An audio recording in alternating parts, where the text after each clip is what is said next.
Hello, guys and gals, and welcome to the first ever episode of Bases. So what we're going to be doing in this episode is we are going to be comparing the different shields of Elite and Exceptional variety to each other and going over the differences between those shields and why you would want to choose one particular shield over another. For instance, one of the most popular shields, obviously, is the Monarch Shield. And the Monarch Shield is certainly an amazing shield, but why do people choose that shield? And when should you avoid it? Those are the questions that I hope to answer today. The first thing we're going to do is go over the Elite Shields really quickly. We have on our list here the Heater, which is a 2-socket max shield. It is a rather low strength requirement shield, which is one of its main bonuses. It does have 52% block chance, and do keep in mind that the block chance is different for each class. So for the Amazon Assassin Barbarian, it's 47%, and the Druid Necromancer Sorceress, it's 42%. The Luna, which is the next one on the list, is 141, 50% block chance, and 100 strength, 45. Pretty big bump in strength requirement there, but not too bad. And it is also only capable of 2 sockets. Then next on the list, we have the Hyperion Shield, which is capable of 3 sockets and has 54% chance to block, which of course is less on each one of the characters. It seems like it's always 5% less from what I'm noticing here. So it's 5% less for the Amazon Assassin Barbarian and 10% less for the Druid Necromancer and Sorceress. So whatever the number is, it doesn't matter what it is, it's always 5 less and then 5 less again for the lowest tier class. The Druid Necromancer and Sorceress being the worst of the list. And the thing that does change about these is smite damage. So smite damage does go up with Elite Shields, but usually Paladins are using, Paladin-only shields, which have better smite damage. Not to say that there aren't good smite damage shields, cough, cough, Blade Barrier, but most of these plain shields actually have pretty terrible smite damage in combination with the Paladin, specifically because they just don't really have very high smite damage in general. And the lower tier shields have even worse. Now, the Hyperion Shield is a 3-socket shield with even higher strength requirement than the Luna, but it's not too bad at 127, especially considering 156 is what we look at for the Monarch. And speaking of the Monarch Shield is 170 defense, 52% chance to block with 12 to 34 smite damage, and of course 156 strength requirement, which is actually the lowest strength requirement shield that allows 4 sockets that's a non-Paladin shield, and of course it has a level requirement of 54. Then we also have the Blade Barrier, which is 3 sockets, and that one is 187 defense, 50% chance to block, which isn't too bad. And quite honestly, the smite damage on the Blade Barrier is actually pretty sexy at 26 to 40. Then we have the Superior Troll's Nest, which is 198, 50% chance to block, 24 to 38 smite damage, which is actually the second highest smite damage shield, non-Paladin smite damage shield in the game, at 106 strength and level 57. Honestly, a lot of these are very interesting. We also have the Ancient Shield and the Ward Shield, the Ward being the highest, but it has a really high strength requirement of 185 with a level requirement of 63 for not really a whole lot of bonus at 54% block chance and 195 strength or defense. And then we have the Aegis, which is 269 defense, by far the highest defense of all the shields, most definitely. Beats out even the Troll's Nest, the Monarch Shield, and the Ward at 269, with 54% chance to block, which is the same block as the Ward Shield. It is higher, of course, than the Monarch by 2%, and it's higher than pretty much every other shield as well, including the Heater, which has 52, and is only equivalent to the Hyperion. Now, the Ward Shield and the Aegis can actually have 4 sockets as well. So why not use those for a spirit? Well, the answer lies in that ridiculous strength requirement on the Aegis and the ridiculous strength requirement on the Ward. The 219 strength is just prohibitive for most characters, and 185 strength is also prohibitive for most characters. However, if you were a character that didn't have any issues with strength, and you wanted to make something like a spirit or a phoenix or something like that, there are slightly better options. At 54% block chance, the Aegis and the Ward are actually better choices. Now, I would not choose the Aegis, and we're going to talk about that as well, because there are classifications of each individual shield.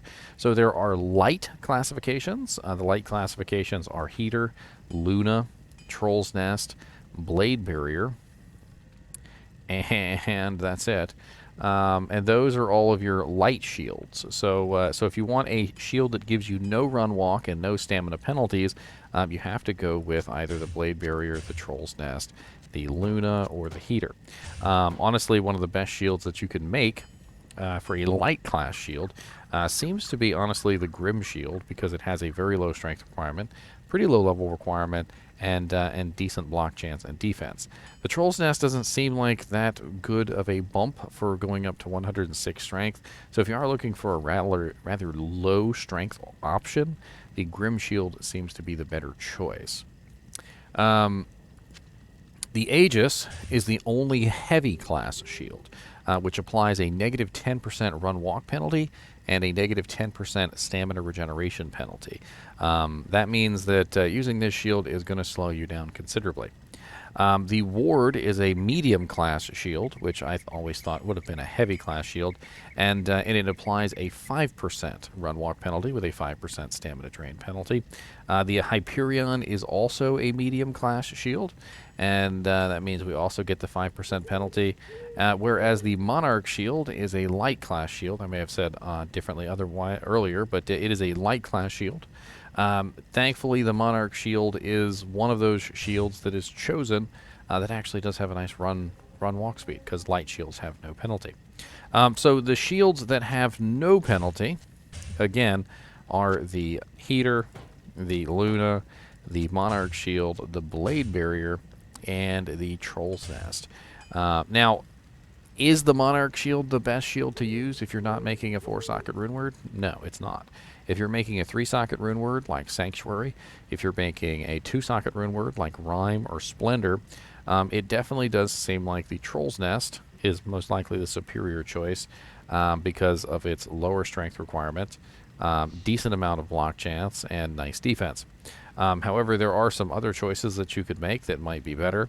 The Heater has a decent defense, and it has the same block chance as the Monarch and is also a light shield. The Luna has less block chance, so probably not the best choice, whereas the Blade Barrier and the Superior's Troll Nest also have less block chance. So if you're specifically looking for block chance, then those are not your options. However, on some characters, you don't want block chance. Like a sorceress who's not building block, you want the lowest block chance shield. So the lowest block chance shield is actually going to be the Superior Barbed Shield, which is only 47%, or the Superior Scutum, which is 44%. These two shields are the lower end on the block chance. However, the Scutum is a medium shield, which leaves you with the Superior Barb Shield as your choice. So this would make probably the best Rhyme Shield or Splendor for, say, a sorceress who doesn't necessarily want to have good block chance because it could potentially get her killed. And this is a better choice for her all around. It's also much less strength requirement at 65. And speaking of the exceptional versions, we have quite a few exceptional versions. We have the Grim Shield, which honestly is quite likely the superior version to the Troll's Nest, just simply because of its very low requirements, and it honestly has the same block chance with very minimal defense decrease. The Blade Barrier and the Barbed Shield are definitely interchangeable because, of course, the Blade Barrier has a higher block chance. So if you're looking for block chance, you would definitely want that over top of the Barbed Shield. Another interesting thing to note about the exceptional shields is they have different socket requirements. So the Heater has 2 sockets, but the Defender only has 1 socket. The block chance also goes down from 52% to 40% with the Defender. The Luna has 50% block chance, but only 42% in the round shield form, which is even lower than the 47% on the Barbed Shield, but also much lower on the defense as well. So it would be up to you if you wanted to use this one on a sorceress instead of the Barbed Shield. The Scutum has a much lower block chance than the Hyperion Shield, which is 54%, and the Scutum is 44. And then on top of that, we also have a huge decrease from the 54% on the Ward Shield to the 46% on the Ancient Shield. And the Aegis goes from 54% to 54%. There's no difference between the top version and the Pavise. So honestly, if you did want specifically to make a 3-socket rune word in maybe a tower shield, just simply for like the look of it, it definitely does seem like the Pavise might be your better choice because it has the same block chance, but it doesn't have the horrible 219 strength requirement that the Aegis does. Although, quite honestly, there's probably a lot better choices than a tower shield or a Pavise, rather, for most characters. But 133 strength isn't too prohibitive there. All in all, we definitely have a lot of interesting choices for shields. And if you are not a paladin, these are the shields that you have to choose from. Now, for 4-socket shields, you're rather limited, so you only have access to the Monarch Shield, the Ward Shield, and the Aegis. Those are your only 3 choices for 4-socket shields. And that's why more often than not you will see people using the Monarch Shield when they want to make something like a Phoenix or a Spirit Shield or any of the other 4-socket rune word recipes. However, if you're trying to make a 3-socket rune word, the Monarch may not be the best choice, specifically because you can control both the strength requirement and you can also control the block chance to either be higher or lower than the Monarch.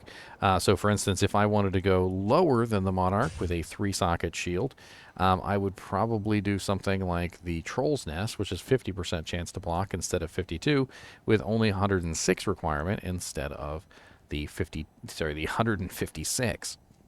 And that's, of course, if I want to stay with a light class shield, because you can obviously get even lower with others. However, you can't really get 3 sockets in a lot of the really low strength requirement, low block chance shields. So if you take a look at, like, for instance, the Heater, the Luna, they're only capable of 2 sockets. And if you go down to the exceptional versions, you end up with some of them can only be 1 socket. So the Defender is only 1 socket. The Luna is 2 sockets, so you can't make a Sanctuary or a Dream Shield in that. Like, for instance, if you were going to make a Dream Sorceress, you would probably want to go with either the Troll's Nest or the Grim Shield. Grim Shield might be the better choice simply because it has pretty decent defense and doesn't necessarily have the same ridiculous strength requirement of 106, and maybe you could work in more pieces of equipment without having to worry about that strength requirement. And that block chance is actually low enough at 50% that it's lower than the 52 on the Monarch, with a much lower strength requirement and a much lower level requirement too. Of course, when you put your rune word in there, it's going to change that. The Grim Shield, I think the Grim Shield is capable... Oh no, the Grim Shield is only 2 sockets, so that would be good for a Rhyme Shield or a Splendor, whereas the Troll's Nest would be good for a Dream, Rhyme Shield, or a Splendor, either. Well, any of those 3, to be honest, including Sanctuary would also go good in there. So knowing which shield you want to use for a specific rune word is definitely handy, because each individual one certainly has its own specific strengths. The Monarch Shield is not the best choice for every single option. In fact, the Monarch choice is really just the best choice for a 4-socket rune word, not a 3-socket, 2-socket rune word. Anything that is in 3 sockets or 2 sockets is probably better off something else, just simply because the Superior Monarch kind of has not a lot going for it other than the fact that it's the lowest strength 4-socket shield. Whereas something like the Superior Troll's Nest has far less strength requirement, 50 less in fact, with better defense and only 2% less block. And you can also find other shields that have the same amount of block or higher with 3 sockets, like this Hyperion Shield has 54%, which is 2% higher than the Monarch. And we also have the Ward Shield, which is 54% with not really that great strength requirement. But as we were talking about earlier, if you were specifically looking for a shield that had that was for a melee character and you wanted more block chance, Well, I mean, there you go. The ward shield is 54%, whereas the Monarch is only 52. So you get a couple extra points of your block chance there out of that. And I mean, all in all, there's really not a lot more to go over with these. Choosing which one you need for a specific rune word is really what these are all about. And you know, if it's just a 3-socket rune word, then you don't necessarily need a Monarch Shield. You can put that in just about any 3-socket base, like a Dragon Shield, a Troll's Nest, a Blade Barrier, etc. And some of the exceptional shields don't go that high, though. So that's it's also important to note that things like the Grim Shield are only 2 sockets, the Barbed Shield is only 2 sockets, the Round Shield is 2 sockets, the Defender is only 1 socket, and so you're kind of limited in options early on in the game to the maximum number of sockets of each particular shield. In fact, Paladins have it really easy because, well, their shields can be 4-socket even at like level freaking 1, which is kind of insane.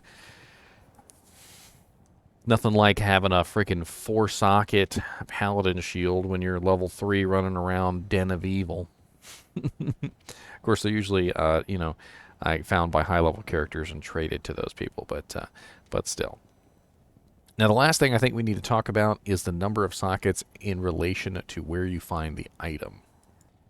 So it's important to note that each individual shield classification can, of course, have a certain number of sockets. But if you find these in a lower level zone where you might not necessarily be getting the full number of sockets, there is a possibility that they won't roll their maximum number of sockets. So basically how it works is any item in the game that is found by killing a monster that is too low level to drop the number of sockets that the item is capable of will only drop an item that is capable of the exact number of sockets of that monster's item level, or rather monster level, which translates out into an item level. So let's say, for instance, you found, I want to say like a Scutum, like really early. Let's say you found it in like Act 4 normal, which I think is possible from specific monsters. There's also a possibility that it might only go up to 2 sockets. Now, this isn't too super crazy with shields, because I think shields don't really have like the massive number of sockets that most other items do. It's usually once you get past 4 sockets that things get really kind of crazy with like making sure that the item is dropped from the correct monster. And you generally don't have too much issue with it. Because by the time you do get into the more 4-socket-esque type shields, you're way past normal difficulty, and none of it really matters anymore, because things like the Aegis, the Ward Shield, the Monarch Shield, the Blade Barrier, the Troll's Nest, the Hyperion Shield, the Luna, and the Heater all start dropping like toward the end of Nightmare and the beginning of Hell difficulty, and by then every single monster in the game can drop 4-socket shields. So it's not really too big of a deal. I think that's pretty much everything for these shields. If there's any questions specifically that you have on the wonderful shields of Diablo 2, be sure to ask it down in the comments. I'll try my best to answer. And as always, you know, lift up your shield and block those slings and arrows, because you're going to have to hit that subscribe button one way or another.